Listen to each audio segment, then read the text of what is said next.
7 दिसंबर को रात 9:57 पर पूर्ण चंद्र ग्रहण लगा और रात 12 बजे से स्टूडियो में एक ज्योतिष ने मुझसे कहा, आप देखिएगा सुबह से ही इस दुनिया में उथल पुथल शुरू हो जाएगी। 8 दिसंबर को नेपाल में क्रांति भड़क गई। 9 दिसंबर को इसी क्रांति ने अराजकता में खुद को बदलकर नेपाल को जला दिया। आज 10 दिसंबर को विद्रोही हिंसा का यही पैटर्न फ्रांस में भी दिखाई दिया। लेकिन हम ग्रहण की आड़ में पूरी दुनिया पर मंडराते अराजकता के खतरे और उसके एक जैसे मेथड को झुठला नहीं सकते। ये भ्रम दूर कर देना बहुत जरूरी है कि हर क्रांति वैसी नहीं होती जैसी वो नजर आती है। जरूरी नहीं है कि बैनरों और पोस्टरों पर जो स्लोगन लिखे हों हकीकत भी वही हो। इरादे कुछ और भी हो सकते हैं और होते रहे हैं। ऐसी क्रांतियों के पीछे नकाब में ढके छिपे कुछ चेहरे होते हैं जिनके अपने अराजक एजेंडे होते हैं और क्रांति के नाम पर सब कुछ जलाकर राख कर देने के सियासी मंसूबे भी होते हैं। जनहित में आज क्रांति के इसी पैटर्न की कुछ परतें खोलेंगे। नेपाल से फ्रांस तक एक ही तरह की अराजकता की कुछ तस्वीरों का मेल कराएंगे और इन कथित क्रांतियों को कुरेद कर भी आपके सामने रखेंगे। एक तस्वीर में आप नेपाल देखिए, जहां अब आग नहीं सिर्फ धुआं ही धुआं है, और दूसरी तरफ फ्रांस देखिए, जहां नेपाल वाली हिंसा का पैटर्न आज शिफ्ट हो गया। काठमांडू के धुएं में अपनी इमारतें देखकर नेपाल अब सिर्फ अनुमान लगा रहा है कि कल की आगजनी और अराजकता ने उसे कितने साल पीछे धकेला होगा। 10 साल, 20 साल या 25 साल। वहीं फ्रांस भी हिसाब लगा रहा है कि पेरिस से लेकर बोर्डो और टुलूज जैसे तमाम शहरों में हिंसा का ये पैटर्न अगर लंबा चला तो फ्रांस को कितने साल पीछे धकेलेगा। फ्रांस में ये क्रांति ब्लॉक एवरीथिंग के नाम से शुरू हुई, जिसका मतलब है सब कुछ रोक दो। तख्तियों, बैनरों पर सरकार की नीतियों से नाराजगी के नारे हैं। ये 2018 के येलो मूवमेंट जैसा ही है कि ट्रेनें रोक दो, सड़कें रोक दो, दफ्तर बंद करा दो, पूरे फ्रांस को ब्रेक लगा दो। लेकिन क्रांति के नाम पर यहां भी पैटर्न वही है जो श्रीलंका और बांग्लादेश में दिखा था, जो नेपाल में दिखा है कि पुलिस को पत्थर मारो, सरकारी दफ्तरों पर हमला करो, मॉल्स को लूटो और उसके बाद सब कुछ जला डालो। पेरिस में इस हिंसा के बाद सेना मोर्चा संभाल चुकी है। 80,000 से ज्यादा सुरक्षा बल सड़कों पर हैं। जगह जगह टकराव हो रहे हैं, लाठीचार्ज हो रहे हैं, सैकड़ों गिरफ्तारियां भी हो चुकी हैं। लेकिन प्रदर्शनकारी भी पीछे हटने को तैयार नहीं, बल्कि पुलिस के दागे हुए आंसू गैस के गोले पलटकर वो पुलिस के ऊपर फेंक दे रहे हैं, वो उनसे टक्कर ले रहे हैं। लेकिन हम आपको लेकर चलते हैं पहले नेपाल की ओर, जहां कल की अराजकता के बाद काठमांडू में सिर्फ धुआं ही धुआं है। राख में तब्दील हो चुकी इमारतें हैं, सड़कों पर जलाई गई गाड़ियां हैं। ड्रोन के वीडियो से देखिए, पूरे काठमांडू में जगह जगह आज सिर्फ कैसे काला धुआं दिखाई दे रहा है। संसद से लेकर नेपाल के 1700 कमरों वाले सिंह दरबार तक, जो नेपाल का मान सम्मान स्वाभिमान हुआ करता था, जहां से नेपाल की सरकार काम करती थी, लेकिन अब वहां कुछ नहीं बचा। नेपाल की राजधानी काठमांडू के बिल्कुल बीच में मौजूद है सिंह दरबार, जो सिर्फ एक इमारत नहीं थी, बल्कि अपनी भव्यता को अतीत के पन्नों में समेटे हुए पिछले 125 सालों से खड़ी थी। सिंह दरबार का मतलब है शेरों का महल, जिसे साल 1908 में चंद्र शमशेर जंग बहादुर राणा ने बनवाया था। राणा शासन के अंत के बाद सिंह दरबार को सरकारी कामकाज में इस्तेमाल लाया गया। 2 दर्जन से ज्यादा सरकारी मंत्रालय इस इमारत में थे। और इतना ही नहीं, राष्ट्रपति भवन से लेकर सुप्रीम कोर्ट तक इस हिंसा में नेपाल में लोकतंत्र का कोई भी प्रतीक नहीं छूटा जिसे प्रदर्शनकारियों ने आग ना लगा दी हो।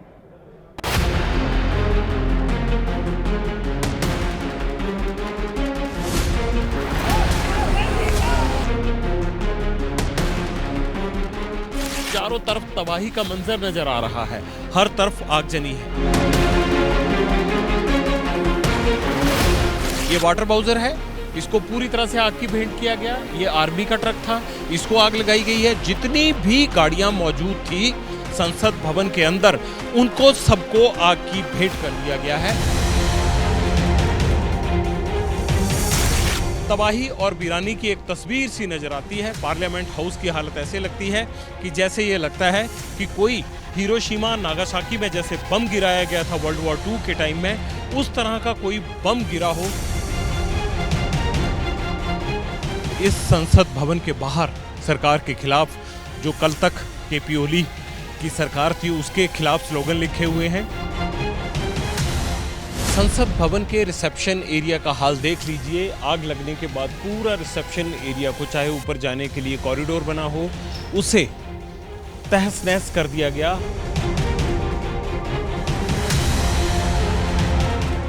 उस एनेक्सी में मौजूद हूं जो पार्लियामेंट भवन के बिल्कुल साथ जुड़ी हुई है और जहां से सारे कार्यालय चलते थे।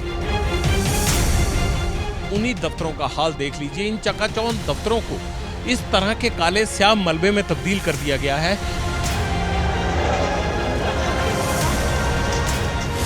ये वही संसद भवन की बिल्डिंग है जिसकी छत बैठ चुकी है।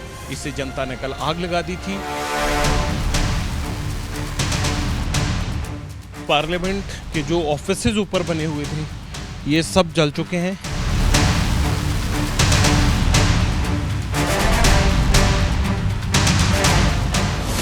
कोई भीड़ नहीं है, कोई तनाव नहीं है। चप्पे चप्पे पर आर्मी लगी हुई है। कर्फ्यू को पूरी तरह से इंप्लीमेंट करवाया जा रहा है।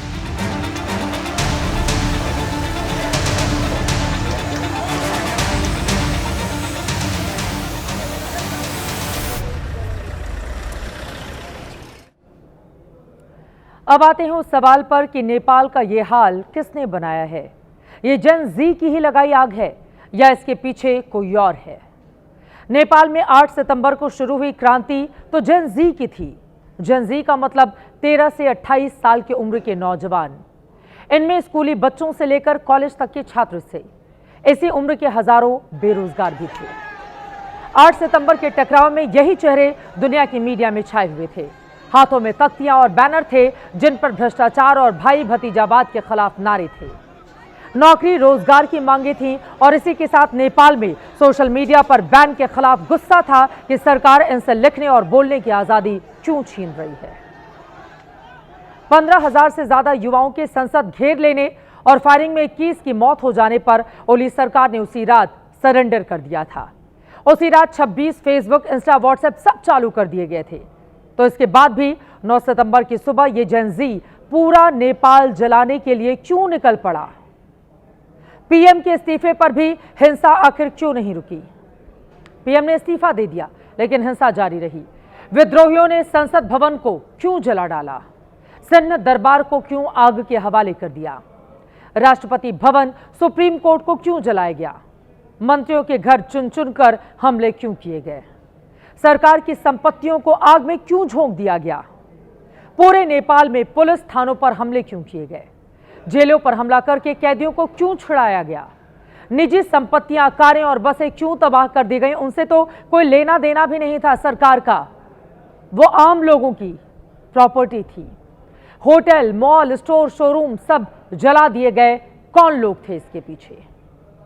नेपाल की हिंसा में मौत का आंकड़ा बढ़कर 30 हो चुका है। सेना कल तक सरेंडर दिख रही थी लेकिन अब एक्शन में है। गिरफ्तारियां शुरू हो गई हैं लेकिन अब बड़ा सवाल है कि नेपाल वाकई एक क्रांति में जला या फिर इस क्रांति में साजिश घुली हुई थी। क्या जेन जी की ओट में छिपे कुछ चेहरों को पहचानने की जरूरत नहीं है। ये कौन लोग थे जो सड़कों पर पूरे प्रोटेक्शन के साथ थे, जिन्होंने दूसरों की तरह अपने चेहरे खुले नहीं रखे थे बल्कि उन्हें मास्क से यहां तक कि हेलमेट से ढक रखा था। ये कौन थे जो कहीं से भी साफ तौर पर 13 से या 28 साल की उम्र के नजर नहीं आ रहे थे। क्या शक्ल और पहचान छिपाकर क्रांति करने का ये पैटर्न 2019 से पहले तक कश्मीर में पत्थरबाजी करने वालों, दिल्ली हिंसा में नकाब ओढ़कर पेट्रोल बम फेंकने वालों या फिर फ्रांस, स्वीडन और डेनमार्क की हिंसा में मास्क पहनकर हमला करने वालों से मिलता जुलता पैटर्न तो नहीं है। क्या ये वही अराजक तत्व तो नहीं थे जिनका जिक्र पहले दिन प्रधानमंत्री ओली की ओर से किया गया था और कहा गया था कि भीड़ में अराजक तत्व घुस गए हैं। अब दूसरा पैटर्न देखिए जो कल तक की हिंसा में नहीं दिखा था बल्कि इस हिंसा के थम जाने के बाद दिखा है। पूरे नेपाल में भीड़ ने कई जगह थाने जलाए और इसके साथ रखे हथियार वहां के सारे लूट लिए। ये उन्हीं थानों से बंदूकें लूटे जाने की तस्वीरें हैं। अभी नेपाल को भी गिनने में वक्त लगेगा कि कितने थाने जलाए गए और कितनी बंदूकें लूट ली गई। लेकिन बंदूकें लूटने के बाद ये भीड़ उन्हें लेकर खुलेआम घूमती हुई और जीत का जश्न मनाती हुई नजर आई। क्या नेपाल में सत्ता का तख्ता पलटने के बाद जीत का ये जश्न ठीक वैसा नहीं है जैसा बीते वर्षों में अफगानिस्तान में तालिबान के सत्ता आने के बाद दिखा था? या बंदूकें लहराने का जैसा जश्न दुनिया पाकिस्तान के कई हिस्सों में, इसके अलावा सीरिया, लीबिया, जॉर्डन और लेबनान में देखती रही है? नेपाल में हथियार बंद हो चुके इन लोगों को जेन जी का ही क्या माना जाएगा, या फिर उनकी आड़ में ये दूसरे चेहरे हैं? कल के हिंसा के बाद इस कथित क्रांति के चेहरे धीरे धीरे करके सामने आ रहे हैं, लेकिन ऑफिशियल चेहरा अब तक कोई नहीं है कि 8 सितंबर को कौन इस भीड़ को सड़क पर लेकर आया और 9 सितंबर की हिंसा का ऑपरेटर कौन था। सोशल मीडिया पर @नेपाल यूथ क्लब नाम से एक बयान वायरल हो रहा है जिसमें जेन जी के नाम से सफाई दी गई है और उसमें कहा गया है, हमने आधिकारिक तौर पर प्रदर्शन रोक दिया है। कुछ लोगों ने आज का दिन बर्बाद कर दिया है। उन्होंने सब लूट लिया, सब कुछ नष्ट कर दिया। नहीं रुके तो इतिहास जेन जी को ही दोषी ठहराएगा। हालांकि इस बयान की पुष्टि नहीं हुई है, लेकिन इससे भी ये इशारा जरूर मिलता है कि क्या जेन जी की क्रांति को किसी ने हाईजैक कर लिया था? क्या भीड़ में सुनियोजित ढंग से कुछ लोग घुस आए थे? क्या यही वो लोग थे जिन्होंने जेन जी की सोशल आजादी की मांग पूरी होने के बावजूद लोगों को पूरा नेपाल जला देने के लिए उकसाया था? एबीपी न्यूज ने आपको परसों ही ये जानकारी दी थी कि जेन जी के विद्रोह में सोशल मीडिया बैन सिर्फ बहाना है। एबीपी न्यूज ने ही कल कहा था कि जेन जी की क्रांति को अराजकता ने हाईजैक कर लिया है।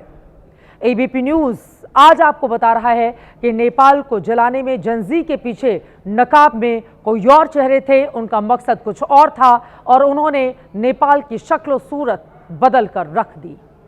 ये बात दुनिया के लिए गले से उतार पाना मुश्किल है कि नेपाल में स्कूल कॉलेज के छात्र, बेरोजगार ग्रेजुएट या फिर सोशल इन्फ्लुएंसर्स इस पैमाने पर इतनी सुनियोजित हिंसा कैसे कर सकते हैं।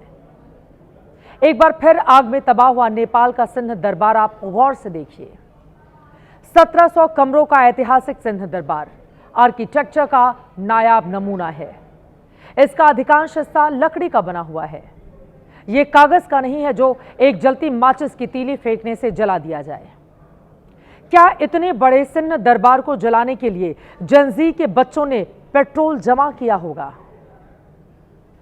काठमांडू के 5 स्टार हिल्टन होटल को देखिए। कल इसमें आग लगाई गई, अब इसकी शक्ल खंडहर में बदल चुकी है।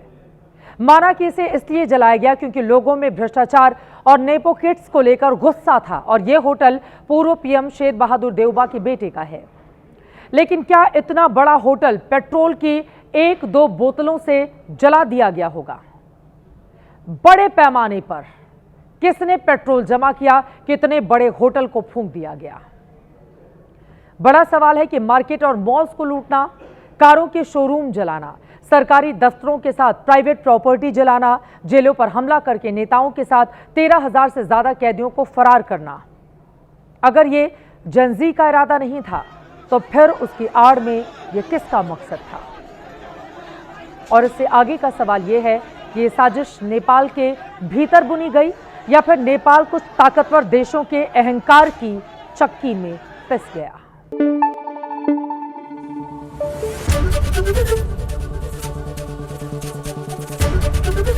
एबीपी न्यूज आपको रखे आगे।